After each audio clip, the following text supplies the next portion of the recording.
In a sleepy town bordered by an eerie forest, the locals lived in quiet terror of the woods.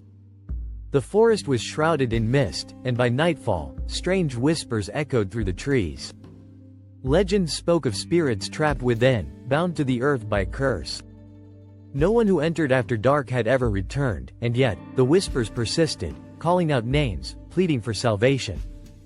Mira, a young photographer new to the town, scoffed at the superstitions. She was adventurous and believed in chasing stories, not fearing them.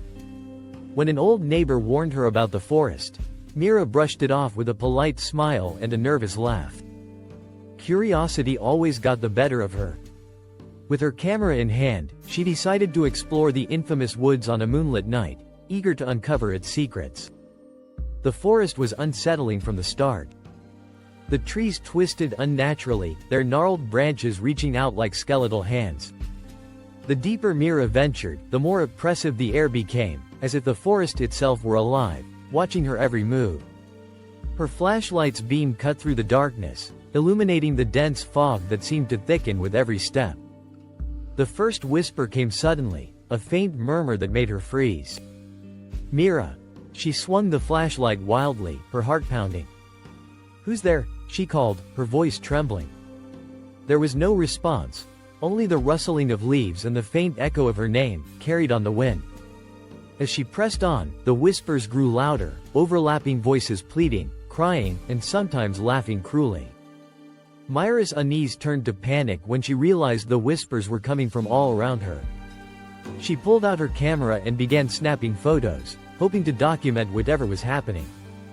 In the flash of her camera, she saw them, shadowy figures lurking behind the trees, their faces pale and hollow, their eyes void of life.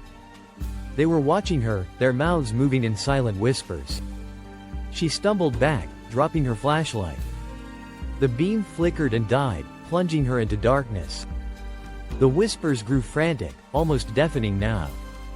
"Help us, run, it's coming, what's coming?" Mira screamed, spinning around in terror. Suddenly, the ground beneath her feet shifted. She felt something cold and clammy wrap around her ankle. She looked down and saw ghostly hands clawing their way out of the earth, their fingers digging into her flesh. She struggled, kicking and screaming, but the hands only tightened their grip, pulling her down into the soil. Her camera, still clutched in her hand, captured one final photo, a blurred image of her terrified face, framed by skeletal hands and shadowy figures watching in silence. By morning, Mira was gone. The only trace of her was her camera, lying at the forest's edge. The townsfolk found it and dared not look at the photos, fearing what they might reveal. The whispers in the forest grew louder that night, and the legends continued to spread. The spirits were waiting, always hungry for their next victim.